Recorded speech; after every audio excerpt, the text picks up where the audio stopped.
What's up, guys? Welcome back to the MontyVerse. Today we are bringing you a trailer reaction for the official trailer to Black Panther Wakanda Forever. And joining me today is Zack. Zack, I know that Black Panther is your favorite Marvel movie, your favorite movie in the MCU. So, safe to say that you're pretty excited for the sequel. Yeah, dude, I've been really looking forward to this. Black Panther is the only MCU movie that I've seen in the theater twice. So, as far as I'm concerned, that says a lot.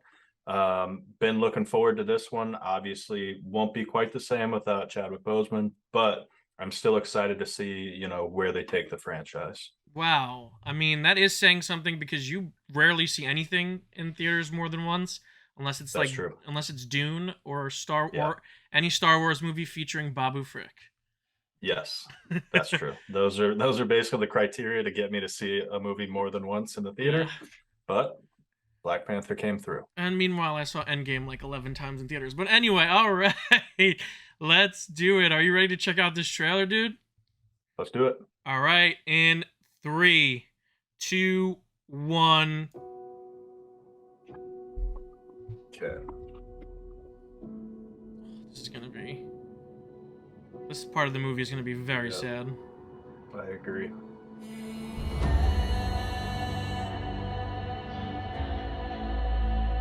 That's the bad guy, right? Namor, yeah. Only the Yeah, most Namor. broken people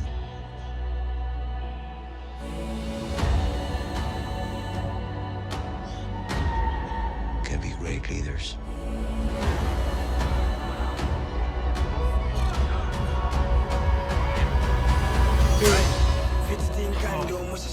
Let's go. This looks so good.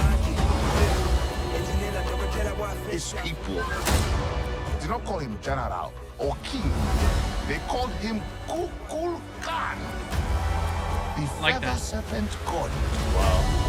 Oh, snap. Wings! He got the wings. Shoe wings.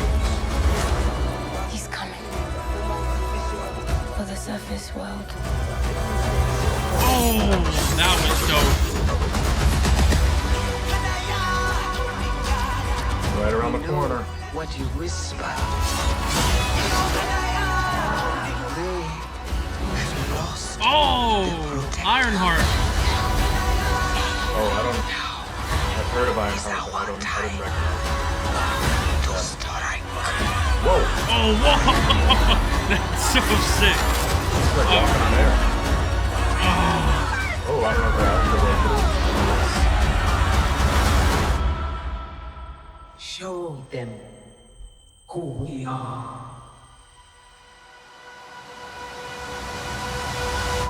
Oh, oh yeah. Nice. Let's go, baby. Let's go. Oh. All right, Wow. that was good. I mean, I thought the first trailer was great, but this one sort of took it up a notch, I thought. Yeah, the first trailer was very much it was very emotional. It was what it had to be. It kind of addressed like, hey, we're taking this movie very seriously. This movie is going to be in tribute of Chadwick, and that was the first trailer. This trailer definitely cranked up the action a lot more, and it kind of showed you. I feel like this trailer definitely made Namor seem like a very imposing threat to not only Wakanda but the entire world, and that was Right. really, really cool. Yeah, I mean, the one thing I love from the original Black Panther is like costume design and set design, and it looks like they have not lost a step here. Like what they're doing with Namor and his people. What are they, like Atlanteans, or what's the deal with them? In the comics, they are Atlanteans, but they're kind of reimagining him for the MCU, which I really, really love that they're doing that because I think it's very cool. It's going to be. I don't want to butcher the pronunciation of the people, but they're going instead of Atlantis, they're going to be from a city called Talocan, and it's going to be Aztec inspired. So it's going to be Middle America, Mexico, in like that kind of inspiration, Latin America. So the inspiration is going to be coming from really mainly from Aztec. Like it's going to have an Aztec aesthetic. And I really like that because we've seen Atlantis done a lot. It's really had a Greco-Roman inspiration usually when we see it. And except for like Aquaman, where it was like kind of a mixture of that with modern future technology, so it was very bright, Yeah. neo, like so. And then this kind of takes it in a different direction, and I really like that. And I think it's really going to help separate this underwater city from all of the other underwater cities that we have seen previously. Um, Yeah. I mean, but what I was saying, just like, yeah, set design, costume design, all of Namor's people look incredible. Obviously, all of the Wakandans look incredible. Uh, M'Baku had like pretty wicked armor set there towards yeah. the end. That was pretty tight.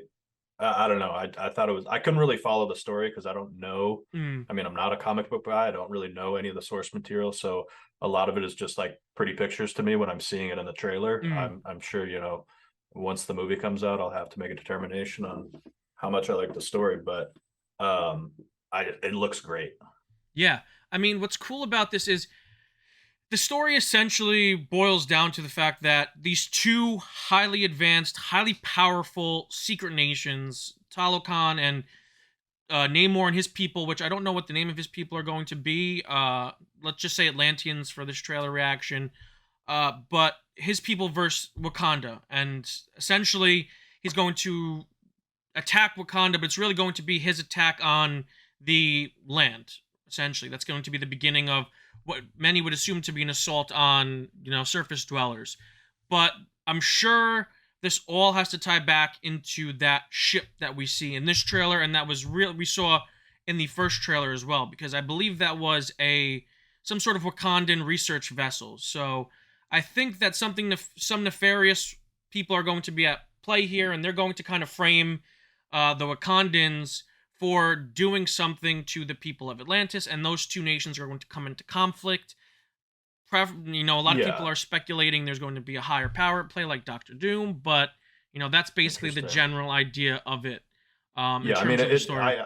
I can't imagine. Yeah, he's going to attack them unprovoked. There's going to be something that sort of sets him off. Mhm. And we also do see, like you say, on that ship, we see some like just some standard like military operations type Yeah. people. So it does seem like there will be three parties sort of operating in this. So that would make sense if there's actually a third party, some military organization that's causing issues, and then sort of that gets redirected towards the Wakandans or something like that. Yeah. That would make sense. So I have a question about the Atlanteans. Yeah. So in Wakanda, they get like their technology and everything is derived from vibranium, which is from a meteor that crashed into that area. Mm. What drives the Atlantean like tech world? Is it like magic based? Is it actual like science or space based, or it's a little know? it's a little of both, but what really gives the Atlanteans an edge over the Wakandans is they have powers. They're stronger, faster. So they kind of are they're superhuman, whereas I think at Wakanda would be more tech based in the battle. And people like M'Baku, I'm sure, have a physicality to them.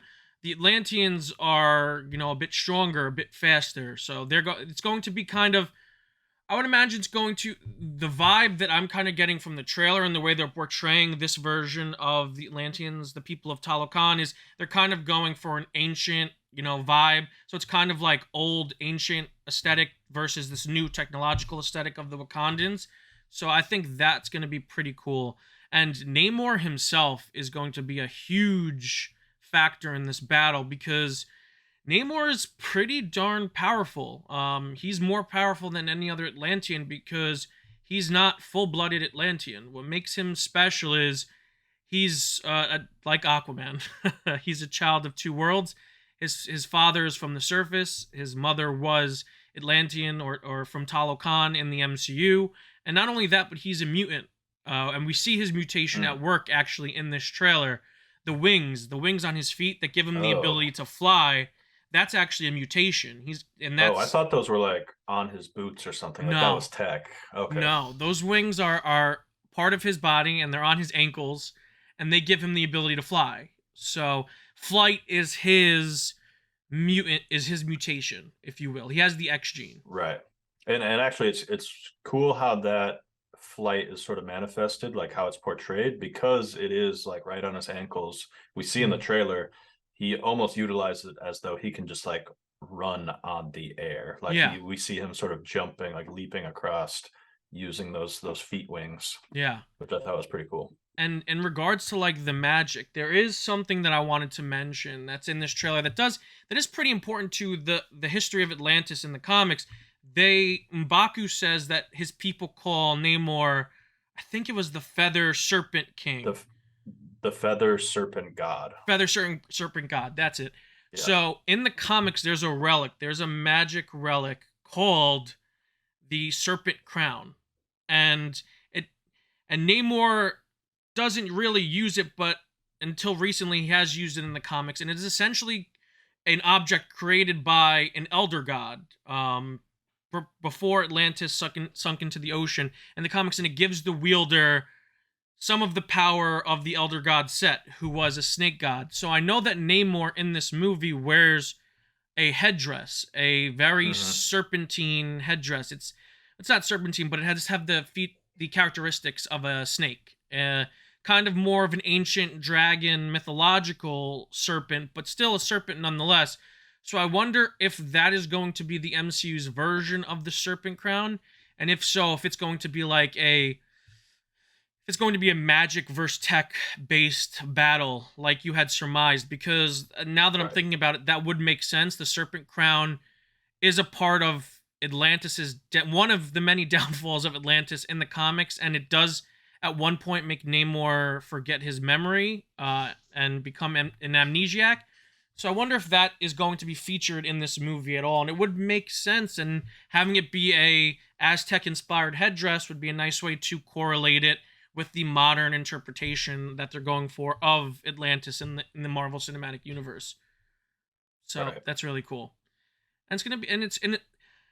And I know one of the things, when we talk about Black Panther, one of the things that you usually tell me is that how excited you were to kind of live in this world of Wakanda and learn more about the culture of this city and of these people, and how well thought out and well built and designed the world is. And I think this movie with the people of Talocan, we're going to get that, and I'm very excited for it. And I think that's going to be a really cool part. Yeah, I mean, getting to sort of like double down on that idea of exploring other cultures and other geographies and stuff like that is great. Yeah, and I know that you said you didn't know who she was, but we do get a brief look at both of Ironheart's suits that we're going to see in this movie. In the first one, I've heard about Ironheart, like I've in passing and like in podcasts and things like that. I've heard people mention her. She's like a new Iron Man essentially or something, but I don't really know anything about her other than she's like a super tech genius. Yeah, I mean, the MCU is definitely reinventing her a little bit as well. In the comics, she had a little bit of a rough start. She didn't have the best introduction in the comics. They really fumbled her introduction. She essentially showed up. She was a student at MIT, and she just kind of built an Iron Man suit and declared herself the new Iron Man after Tony Stark had comic book died. Which means wasn't permanently dead. And, you know, she kind of just walked into the role, and people didn't really connect to her immediately, but over time she really became a fan favorite character after other writers took over and really started developing her character more. So I think the MCU is going a different route with the character. They're going to incorporate the MCU backstory, I know, in the Ironheart series, because we have ties to MIT with like Jim Rash returning, who was an MIT dean or an MIT person in Civil War. But I think in this she's going to be a student researcher that is like in a study abroad program with the Wakandans, and she's going to have some relationship with Shuri. So I'm kind of hoping that the MCU does a better job at handling her introductions. From the looks of things, they are. She's going to be weaved into this story extremely well, but she's essentially a Tony Stark level genius, probably potentially even smarter than Tony Stark, who builds her own suit of armor and goes by the name Ironheart in the comics. And we see two kind of versions of her suit. We see a big, bulky, kind of primitive version of it, and then we see from underneath, we see a streamlined, what I'm assuming is the final version of her suit, which is a more red, thin one that looks more like the comic book version. Gotcha. Yeah, but for all until I know more, until I see more, let's just call her an Iron Man-esque character. You know, very smart, Right. very intelligent, very young, but very capable. Cool. Yeah, I'm looking forward to being introduced to that character because I do. I mean, I'm an engineer. That's my day job. So Yeah. I like all the engineering based sort of characters too. So Yeah, and we do hear Namor speak, I believe, in this trailer in the beginning. He yeah, says, I thought he had like a voiceover at the beginning. I he thought said something like "broken people make the best leaders" or something to that effect. Which again just shows off how great the writing is in these movies. I really like that line. I really like all of the stuff with Queen Ramonda. I think, you know, and if you have Angela Bassett, use Angela Bassett. I think having her take over as the leader of Wakanda and having Shuri, we're assuming it's Shuri. I think it's safe to say Right. that Shuri is going to be the new Black Panther. Take over as the Black Panther makes sense. You know, it's something different. It's not a direct copy of the first movie, so I kind of really like I like that part, and I'm getting really excited to see her kind of really just give her all in this performance in this movie, because that first trailer, the speech that she gives, it's just I think she's going to be incredible in this movie. yeah, I mean, I don't have much more to add to that because it is great. She looks great in the trailer. She was great in the first one, so I expect her to be great in this. All right, dude. But besides that, pretty much standard action stuff. I didn't really see anything else that jumped out at me, like Easter egg wise, or that I think people should know, like comic wise. But yeah, I think, you know, Ironheart, Serpent Crown, things like that are stuff that people should have in the back of their heads, because those could be potentially important going into this movie. But besides that, yeah, I think that pretty much covers it. Is there anything else that you wanted to add about the movie?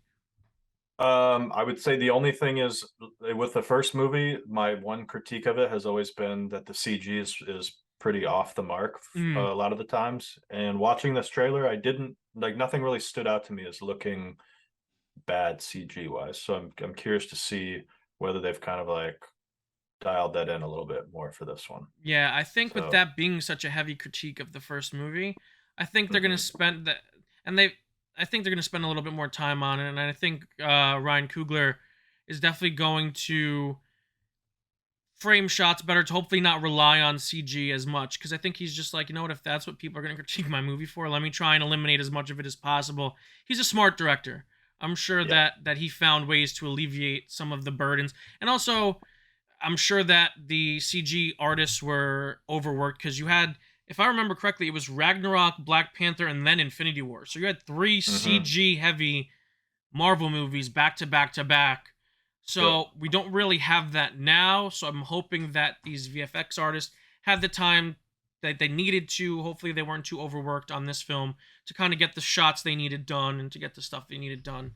But, you know, there's only one way to find out, and that's when we go see Black Panther Wakanda Forever in the theaters. That's right. Yep. But I think that's going to be it. Zach, where can the people find you? You can find me on Twitter at hi, my name is Zack M. Talking about McGriddles and Babu Frick. And you guys can find me here on the MontyVerse, Twitter at the MontyVerse, Facebook at the MontyVerse, Instagram at MontyVerse, and at the MontyVerse on TikTok. If you're new to the channel and you like this video, give it a huge thumbs up, subscribe, and hit the notification bell, because we have tons of videos coming out all the time. Reaction videos, character breakdowns, news videos, whatever you want, we got it. And until next time, guys, stay versed.